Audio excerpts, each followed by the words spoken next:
Bueno, pues empecemos por el principio, por lo más básico, su importancia estratégica. Porque la respuesta a ¿por qué Tesalónica y no otra ciudad? Está tanto en su geografía como en su estatus político. Y esto es clave, de verdad. Hay que imaginarse la escena. El apóstol Pablo llega allí y no entra en una aldea tranquila, que va, se mete de cabeza en un hervidero de gente, comerciantes, soldados, filósofos, todo tipo de ideas y culturas chocando en sus calles, precisamente gracias a esa vía Egnatia. Era, sin duda, el lugar perfecto para lanzar un mensaje y que se extendiera como la pólvora. Pero claro, para entender la ciudad a la que llegó Pablo, tenemos que rebobinar un poquito. Porque Tesalónica ya tenía su propia historia, una identidad muy marcada, forjada mucho antes de que el cristianismo apareciera en escena. La historia de la ciudad es un viaje en sí misma. A ver, empezó llamándose Terma, un nombre que venía de sus fuentes termales. Más tarde, en el 315 a.C., Casandro, que fue uno de los generales de Alejandro Magno, nada menos, la refunda y le pone el nombre de su mujer, Tesalónica. Pero el punto de inflexión, el que de verdad nos interesa, llega en el 42 a.C. Roma la declara ciudad libre. Y esto es muy importante porque significaba que tenía su propio gobierno y ciertos privilegios. No era una ciudad sometida a más, para nada. Vamos a meternos de lleno en dos de los documentos más antiguos del Nuevo Testamento. Pero no vamos a hablar de teología abstracta, no. Vamos a hablar de cartas, de correspondencia real, urgente, enviada a una comunidad que estaba al borde del abismo. ¿Liderar una revolución por correo? A ver, suena un poco raro, ¿verdad? Pero es que esa es, en esencia, la clave de todo esto. No estamos hablando de simples cartas de «Hola, ¿qué tal?». No. Eran auténticas herramientas de liderazgo, de estrategia pura y dura para mantener viva una comunidad desde la distancia. Y para entenderlo, tenemos que viajar en el tiempo. Vámonos al Imperio Romano, siglo I. El escenario está listo. Y todo empieza con dos cartas. Dos simples cartas enviadas a un grupo de gente que la verdad se la estaba jugando. Vale, antes de abrir esas cartas necesitamos entender el contexto, porque el dónde es casi tan importante como el qué. Así que en nuestra primera parada, la ciudad de Tesalónica.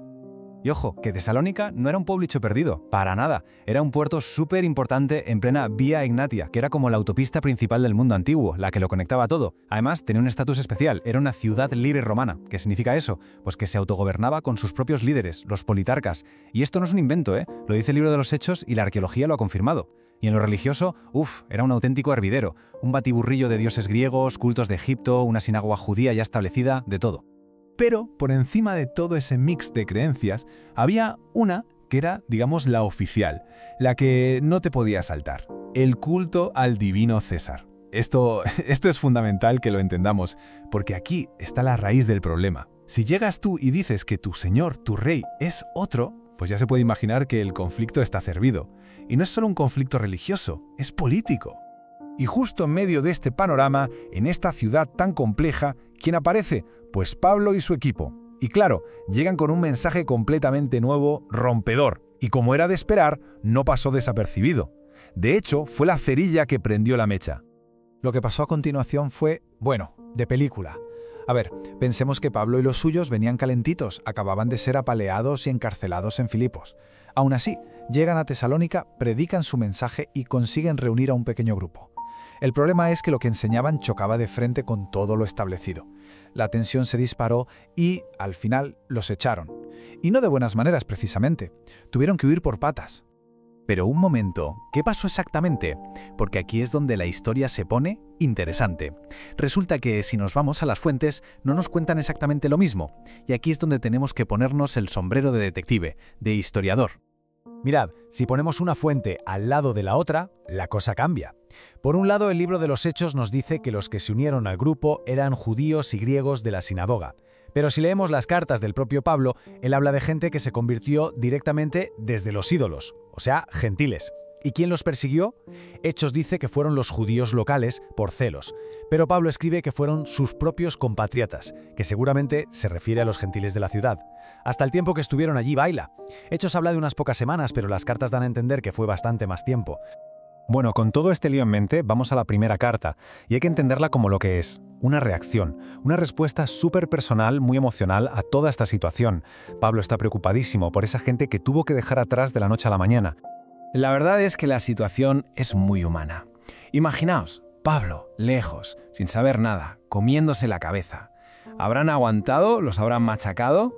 La angustia es tal que envía su mano derecha a Timoteo a un viaje que no es ninguna tontería. 2 semanas de camino, solo para ver qué tal estaban, si la comunidad seguiría viva. Y Timoteo vuelve. Y trae buenas noticias. ¡Uf, qué alivio! La comunidad ha resistido. Siguen ahí. Pero no todo es perfecto. Trae algo más. Una pregunta. Una duda que les está quitando el sueño a todos. La pregunta es tremenda.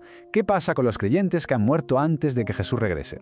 Claro, tenemos que ponernos en su lugar. Esta gente vivía con la idea de que el fin del mundo estaba a la vuelta de la esquina, pero de repente, algunos de los suyos empiezan a morir y se quedan en shock.